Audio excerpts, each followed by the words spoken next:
हीरा खानम मेरे कहने पर हवेली आ पहुंची। जब वो वहां पर आई तो उनके चेहरे पर साफ दुख नजर आ रहा था। ऐसा लग रहा था वो बहुत दुखी थी। आते ही वो कहने लगी, बोलो बेटा शाजिल, क्या बात है, क्या दिखाना चाहते हो तुम मुझे, जरा बताओ। मैं उनकी रहनुमाई करते हुए उस तहखाने तक पहुंच गया। वो हैरान थी क्योंकि मशलें अभी तक जल रही थी और वो जगह पूरी तरह से रोशन थी उन मशालों की वजह से। हीरा खानम ने चारों तरफ अपनी नजरें घुमाकर देखा। मैंने उनकी तवज्जो मटके की तरफ दिलाई और जब उन्होंने देख लिया तो मैंने कहा, देखिए खातून, ये वही खजाना है जिसके बारे में आपने मुझे बताया था और जिसको खोजने के लिए आपने मुझे एक जिम्मेदारी दी थी। ये वही खजाना है। मेरी बात सुनकर वो हैरान रह गईं और सकते में आ गईं। मैंने उन्हें आगे की तरफ कर वो खजाना दिखाना चाहा। मैंने मटके के पास उनको किया और मटके का ढक्कन खोलकर कहा, देखिए हीरा खानम। जब उनकी नज़र खजाने पर पड़ी तो वो हैरत से खीरा हो गईं। वो बहुत सकते में आ गई और फटी फटी निगाहों से अब वो सिर्फ और सिर्फ मुझे ही देखे जा रही थी। मैंने उन्हें जैसे ही ऐसा देखा तो मैंने कहा, घबराइए मत, ये सारा खजाना अब आप का है। मंसूर साहब के सारे कर्जे और आपके सारे कर्जे इससे अदा हो जाएंगे और मंसूर साहब को अब एहतिशाम साहब के आगे झुकना भी नहीं पड़ेगा, ना ही उन्हें किसी तरह की तकल्लुफ उठाना पड़ेगी। अब यह हवेली आपकी ही रहेगी। इसे गिरवी रखने की या बेचने की जरूरत नहीं पड़ेगी। अफशा और सद्दाम दोनों की मोहब्बत मुकम्मल हो जाएगी और अफशा को उस एहतिशाम नामी सरफिरे के भेंट हरगिज नहीं चढ़ाया जाएगा। वो बड़ी हैरत से मेरी तरफ देख रही थी। उनकी आंखों में आंसू थे। रोती हुई आंखों से ही उन्होंने मुझे सीने से लगा लिया। हीरा खानम और मंसूर साहब, इन दोनों को खजाना इनका जो छुपा हुआ था, सालों से दबा हुआ था, वो इन्हें मिल गया। उसके बाद सद्दाम और अफसा की शादी भी हो गई। एहतिशाम साहब को उनके कर्ज की रकम लौटा दी गई और उन्हें उसके बाद वहां से नामुराद होकर उस हवेली से वापस लौटना पड़ा, क्योंकि उसके बाद उन्हें अफशा हरगिज नहीं मिलने वाली थी। वो सब के सब घरवाले मेरे इतने शुक्रगुजार थे कि मैं उन्हें लफ्ज़ों में बयान ही नहीं कर सकता। मुझे उस खजाने में से कुछ खजाने की पेशकश भी की गई थी कि ये खजाना तुम ले लो, और इसके साथ साथ शहरयार और सब लोगों ने ही मुझे अपने साथ रहने की भी पेशकश की कि तुम हमारे साथ ही रहो। लेकिन मैं एक मस्त मलंग आदमी हो चुका था। ना किसी की पैसों से गरज थी, ना ही किसी खजाने की मुझे चाहत थी। मैं तो बस 2 वक्त की रोटी खाकर अपनी ज़िंदगी बसर करना चाहता था। मैं तो एक अजीब सी परेशानी का शिकार एक इंसान था, अजीब सी हालत में था। सब मेरी तारीफ़ों के ज़मीन व आसमान एक कर रहे थे। इतनी तारीफ़ें मैंने अपनी ज़िंदगी में कभी नहीं सुनी थी। मैं इससे पहले कि मज़ीद इन लोगों के शुक्रिया के एहसान तले और ज़्यादा दब जाऊं, इससे पहले ही मैं इस मौके का फ़ायदा उठाकर खामोशी से इस हवेली से बाहर निकलना चाहता था, क्योंकि अब यहाँ पर ज़्यादा रहना मेरे लिए अच्छी बात नहीं थी। और फिर मुझे मौका मिल ही गया और मौका मिलते ही मैं उस हवेली से बाहर निकल ही गया, रास्ते का तयन किए बगैर, कोई भी रास्ता सोचे समझे बगैर, क्योंकि अब इन लोगों को मेरी ज़रूरत बिल्कुल भी नहीं थी। यहाँ जिस मकसद के लिए मैं आया था वो तो पूरा नहीं हुआ, लेकिन यहाँ पर जिस मकसद के लिए तकदीर मुझे लेकर आई थी वो इन लोगों की मुश्किल आसान करने के बाद पूरा हो गया था। मैंने जो है अपना काम कर दिया था। अजीब सी खुश्की का ही आलम था। मैं एक वीराने में पहुँच चुका था। उस वक्त तक मैं सफ़र करता रहा जब तक कि सूरज छुप न गया। ये फैसला करना थोड़ा मुश्किल था कि मैं कहाँ जाऊँ और कहाँ रुकूं। हाँ, जब कदमों ने चलने से इनकार कर दिया और मैं बहुत ज़्यादा थक गया तो मैंने सोच लिया था कि वहाँ पर मैं रुक जाऊँगा। थकन जब बेइख्तियार हो गई और जब भूख की शिद्दत ने अपना जोश दिखाया तो मेरे कदम रुक गए और मैं सोचने लगा कि अब मैं करूँगा क्या, क्योंकि वीराना मेरे चारों ओर फैला हुआ था और वहाँ खाने की शय तो क्या, कोई ऐसी जगह भी नहीं दिख रही थी कि जहाँ पर बैठा जाए या फिर जहाँ पर रुका जाए।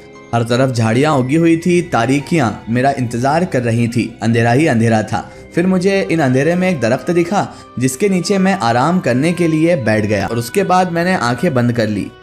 उन हालात का मैं वापस पेश नज़र करने लगा जो हालात नवाब मंसूर की हवेली में मेरे साथ गुजरे थे। क्या क्या नहीं हुआ था वहाँ पर भी मेरे साथ। एहतिशाम को धक्के देकर उस हवेली से बाहर निकाल दिया गया होगा। नवाब साहब ने पहले तो गुजारिश की होगी कि वो इस हवेली से हमेशा हमेशा के लिए चले जाएं। इसके अलावा उन लोगों ने मुझे भी तलाश करने की बहुत कोशिशें की होगी, लेकिन उसका कोई फ़ायदा नहीं हुआ होगा उन लोगों को। बहुत देर तक मैं यही कश्मकश में सोचता रहा और उसके बाद दिल के वीरानों में थोड़ी देर बाद ही एक माशा चमक उठी। वही माशा, वही मेरी मोहब्बत कि जिसे मैं अपनी ज़िंदगी की आखिरी सांसों तक नहीं भूल सकता था, जिसे मैंने अपने दिल के गोशे में छुपा रखा था। बस इतनी सी ही तलब थी मेरी। न जाने क्यों वो नाज़िम अरसलान इस मासूम सी तलब को भी, इस मासूम सी इल्तिजा को भी मुझसे छीन लेना चाहता था। कितना वक्त गुजर गया था, ये नहीं मालूम मुझे। अचानक मुझे ऐसा महसूस हुआ कि एक नन्ही सी किरण कहीं से निकलकर मेरे पास आ रही है। वो मेरी तरफ बढ़ती चली आ रही थी, जैसे कि मुझे लगने लगा था वो मुझे मुखातिब करने के लिए ही आ रही हो। मैंने दिल ही दिल में सोचा और कदम खुद ब खुद उस रोशनी की जानिब बढ़ा दिए। मैंने सोचा जरा जाकर तो देखूं कि आखिर ये रोशनी आ कहां से रही है। मैं आगे बढ़ता रहा, चलता रहा। कुछ आगे पहुंचने के बाद मुझे दिखाई दिया कि ये तो एक रोशन दरवाज़ा था। उस दरवाजे के फाटक भी खुले हुए थे, जैसे ये किसी का इंतज़ार कर रहे हो। मैंने मौके का नज़ाकत को समझा और उसके बाद फौरन ही उस दरवाजे के अंदर दाखिल हो गया। अंदर जब मेरी नज़र पड़ी तो एक वसी हॉल था। उसके दरमियान में एक लकड़ी की मेज़ पड़ी हुई थी जिस पर कई किस्म के खाने लगे थे और उस टेबल के आसपास कुर्सियां बिछी हुई थी। तभी अचानक एक आवाज़ मेरे कान में गूंजी, शाजिल ये खाने तुम्हारे लिए ही हैं और मैं कमालुद्दीन इस खाने की पाकीज़गी और हलाल होने की तस्दीक तुम्हें करता हूँ कि ये खाना पाक और हलाल ही है शाजिल। मैं तुम्हें दावत देता हूँ शाजिल कि तुम इस खाने को इस्तेमाल करो, इसे खाओ और उसके बाद यहीं के दूसरे दरवाजे से वापस बाहर निकल जाओ। कमालुद्दीन साहब की आवाज़ जब मेरे कानों के पर्दों से टकराई तो मैंने उन्हें साफ तौर पर पहचान ही लिया था और मेरे दिल ने तस्दीक की। दिल ने कहा कि जिस बुजुर्ग की आवाज़ की ये नकल है वो कभी भी शैतानी हो ही नहीं सकती, ये तो कमालुद्दीन साहब की ही आवाज़ है। भूख की मुझे शिद्दत थी। मैं कुर्सी पर बैठा और बड़े ही खतरनाक तरीके से खाने पर टूट पड़ा क्योंकि मुझे बहुत ज़्यादा भूख लग रही थी। खाने से जब फरागत हुई तो होश बहाल हुए। जिस्मानी ताकत जो चली गई थी वो भी बहाल हो गई। मैं सोचने लगा कैसा शानदार इस्तकबाल है इस वीराने जंगल में।